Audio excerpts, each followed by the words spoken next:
So today we're going to talk about the historical chemical significance, keywords, key people, key steps in the synthesis, the problems, concepts, takeaway themes and ideas, and future initiatives and possible undergraduate laboratory applications. So ultimately, we believe that the cause of this product existence is based in God. Bacteria and archaea are the unicellular organisms that mainly produce B12 on Earth. The total synthesis of B12 was developed in 1972 by scientists at Harvard and PK Zurich in Switzerland, and Dr. Folkers in 1927 was able to discover and isolate the compound.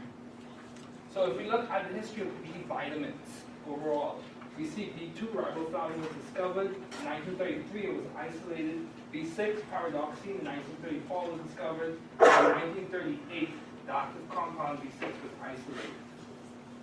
So Dr. Folkers and his team determined the structure of B6 pyroxidine, and in 1940, B5 was reported by Merck. So let's talk about some key people.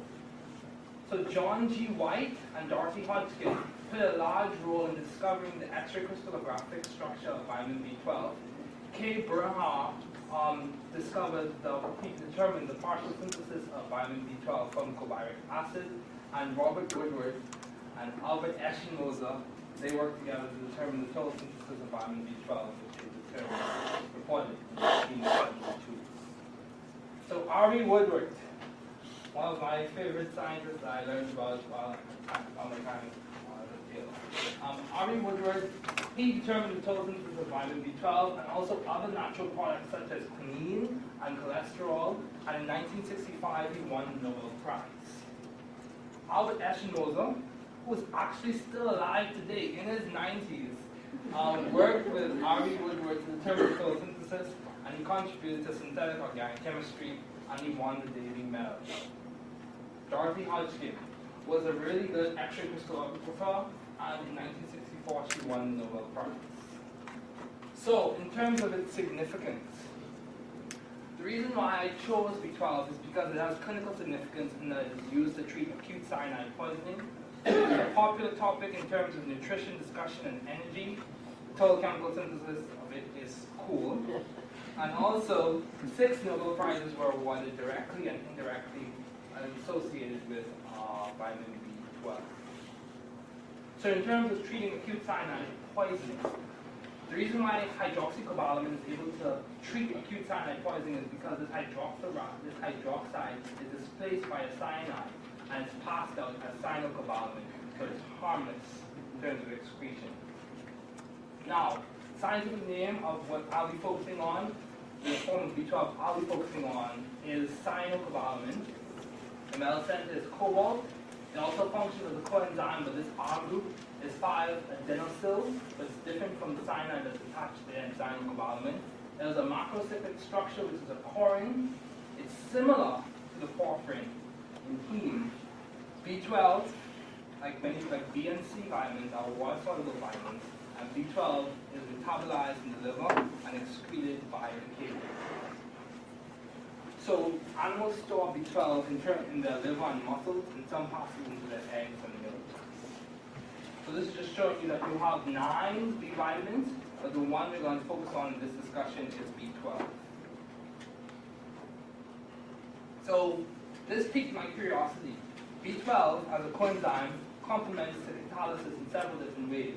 But if you were to generalize all of this, there is the stereospecific interchange of groups on adjacent carbons, all of these things, if you were to generalize all these things. This interchange. In terms of nutritional benefits, it functions as a cofactor in DNA synthesis. It's a cofactor in fatty acid and amino acid metabolism. It's important in normal functioning of the nervous system, and it also functions in the maturation of developing red blood cells. So this is the coenzyme form, and this is the 5-adenosyl attached as the R group in this. So this is just showing you your side. You can have the cyanide, the hydroxyl, the methylcobalamin, or the adenosylcobalamin, which have different R groups. So, the synthesis of vitamin B12. As you see here, you have ring A, B, C, and D. Those are synthetic targets. You have the Kaiser-Smith condensation, You have cycle, addition, oxidation. All of these steps that you're seeing right here, I chose to briefly show these steps because these were the 38 steps I had to focus on in writing my paper. Yes. And this was Eschenmoser Variant. And it was started first before the Harvard Variant. The Harvard Variant was started in 1961. The Eschenmoser ETH Zurich Variant started in 1960. So here you see thionation, aminolysis. These are several reactions: ring opening, the RNA stirred reaction. This one is very interesting. In the process of me determining that what reaction that was just on the screen, in the process of me determining that, I was able to contact one of Woodward's former students and gave me insight into the mechanism that was occurring with the reaction. My favorite step, which I'll talk about later, the amino acid condensation. Thionation, sulfide contraction, a really interesting step. Aminolysis. You see the rings getting bigger and bigger. So we are forming the macroscopic structure that composes a large portion of vitamin B12. This is a very important step, which I'll talk about later. The complexation step, alkylation, reduction, esterification, reduction, and hydrolysis and aminolysis, and then the final step in terms of synthesizing cyanocobalamin. So let's talk about some key words that were like pinpoints I focused on as I studied the B12 reaction schema. So these are several words that stood out to me: homologation, recoring, aminolysis, thionation, methanolysis, the Woodward-Hoffman rules, and protection and deprotection. So homologation. This is primarily, the main idea I take away from this is this occurs when the repeated structural unit is increased, and in this schema, the repeated structural unit was the methylene or the CH2. Excuse me. Now we have the macrocycle, which composes a large portion of the vitamin B12 molecule, and this is a porphyrin, which is different from the porphyrin. One difference is the porphyrin is larger. Now we have aminolysis, which was a step that was repeated in the total schema of vitamin B12, and you can see the difference that you have occurring here. You have an alkylated amine being converted to an overall amide molecule. And then you have thionation. The main thing to take note of here is you have a carbonyl being converted to a thiocarbonyl, in which you have the oxygen in the carbonyl being converted to a sulfur. And then you have methanolysis, in which you have methanol. This is just showing you an example from the schema in which you have methanolysis occurring. But methanolysis in general is when you have methanol functioning as a nucleophile, similar to how water functions as a nucleophile in hydrolysis. Now, the Woodward-Hoffman rules. One thing to take away from Woodward-Hoffman rules is it gives us insight into the mechanisms of some of the reactions in the schema. And also, it tells us that reactions, whenever possible, proceed through aromatic transition states. So if we look at this mechanism, if you go in the forward direction, you see protection with ethylene glycol, and if you go in the reverse direction, you see deprotection. So key steps in the synthesis. Yes. Yes. Lord of the Rings. 12, almost like Lord of the Rings. Yeah. It's almost as if they were being told, you shall not synthesize, but they still did. So, it took them 12 years, but they still did it. Now, as I mentioned already, you have two different variants: 1960 variant, which was started at ETH Zurich, and the 1961 variant, which was done at Harvard. It was collaboratively pursued in 1965. And the interesting thing to note is it required the work of 91 postdoctoral fellows and 12 PhD students from, I think, 19 different nations. Now, As you see here, you have A, B, C, and D, and you have the chlorine macrocyclic structure. Now, I chose to put this in the presentation because there are some similarities between the Woodward variant and the Eschenmoser variant, in that you have similar intermediates in which you have the cyanobromide, and then you have this dialdextrin, which is similar in Eschenmoser variant. So your similar reagents and intermediates both involve joining the rings, but the differences occur in the two different variants is that you have the closure, the cycloisomerization reaction occurring between rings A and B in the Harvard variant, whereas in the ETH variant you have ring closure at A and D. And this occurs by a photochemical process involving frequency of light. The stories of the rings.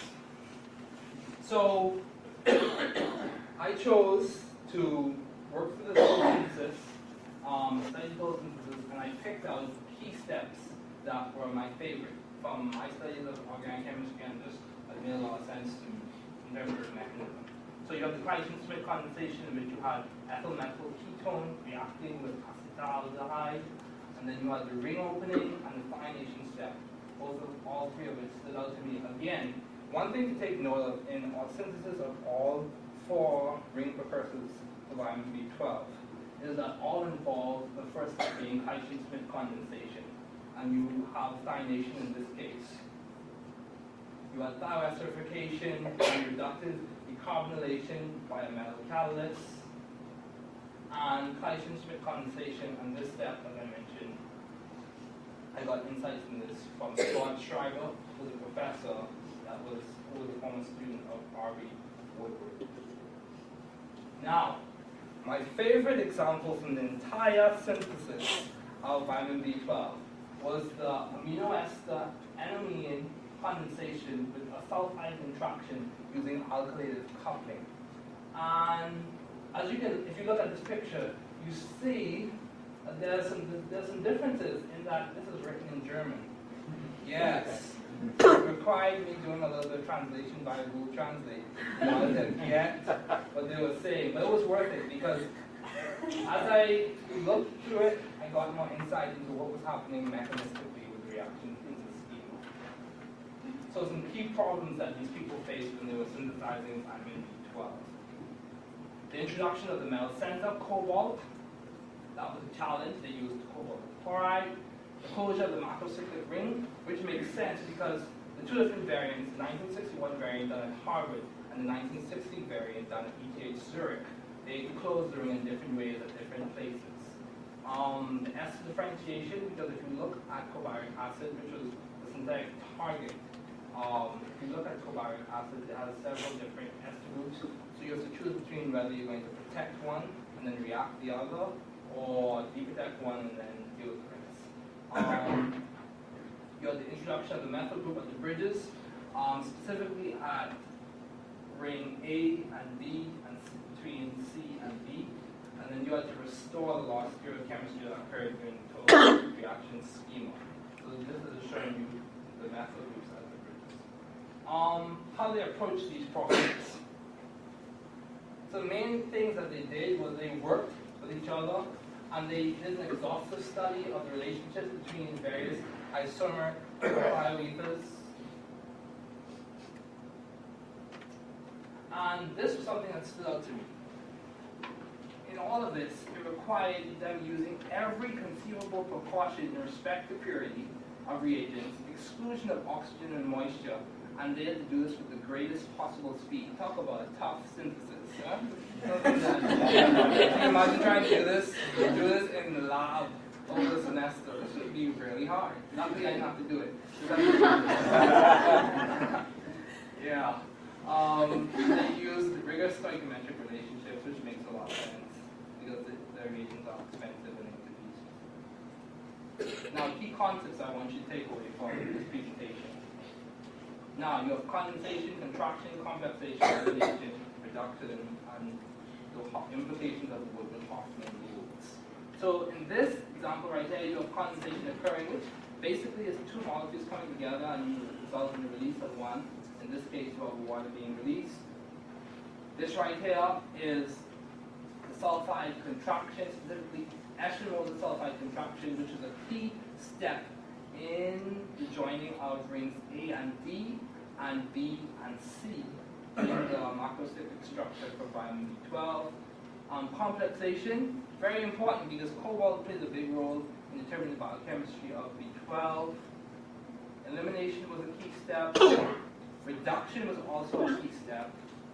And the implications of the Woodman-Hoffman rules, it helped inform what will occur in different cytoisomerization reactions, specifically the 80 variant, which is the Harvard variant.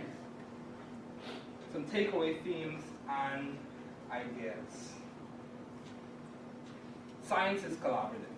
That was one of the things I recognized as I read through the research and looked through the literature. All of those people work together on this one specific research project. Research takes time. I am not sure whether I would want to work 12 years just to determine the structure of one vitamin. And future initiatives and studies. They also mentioned they want to know why cobalt was so effective as a metal center. I think more undergraduate applications can come about from this because you can learn a lot. You basically cover like a series of reactions, some of which you studied in 2 semesters of organic chemistry, 1 and 2. And considering how vitamin B12 is mass-produced currently using microbial fermentation, I think more studies can be done in terms of efficiency and mass quantity studies. Now, this is what it took me a while to figure this out, to muddle through it, and figure out where can I possibly fit in an undergraduate laboratory application, or suggest one, I should say. Now, instead of suggesting going from hydroxycobalamin to cyanocobalamin, which is what takes place in the body, that's why they use hydroxycobalamin as a treatment for acute cyanide poisoning. Instead of suggesting that, I suggested that we convert cyanocobalamin to hydroxycobalamin. And the reason why I suggested that is because it would be a challenge to introduce or use cyanide due to its toxicity, even though it would be easy to do the reaction due to the toxicity of cyanide. That causes some concern, especially in undergraduate laboratory settings. However, cyanocobalamin, which is vitamin B12, which is easily accessible because it's found in different energy drinks and it's also found as chemical. It can be easily found, and hydroxycobalamin is used in medical settings, so it can be easily accessed. Also, cyanocobalamin is oxidized to hydroxycobalamin through the use of ascorbic acid, which I saw in this study right here, and also under a specific frequency of light, namely ultraviolet light, cyanocobalamin is converted to hydroxycobalamin. So there are many ways to do this, and we would be able to confirm that we carry out the reaction through the use of UV spectrometry. Specifically, if you look at the last peak of the different UV spectra, you see that cyanocobalamin has a third peak at 550 nanometers, but this one has a peak at 526. So different peaks would confirm to us that we achieved our goal in the reaction. Now, in conclusion, overall, in my opinion, the synthesis was elegant and elaborate because Harvard, initially when I started doing this research project for Chemist thesis, I looked at the Woodward variant, but the Woodward variant had 70 steps. I chose not to use that one. I chose to use the Eschenmoser variant, which had 38 steps. Exhibited many types of reactions in inorganic and mainly organic chemistry, and it shows that hard work and collaboration with the right resources in science pays off. Yes, it requires persistence, single-minded, solitary hard work, and a belief in the importance of research problems. All those things are required by science. As I conclude, I would like to thank God, my family, my professors who are all present, and also my friends who are sitting here in the audience. Thank you.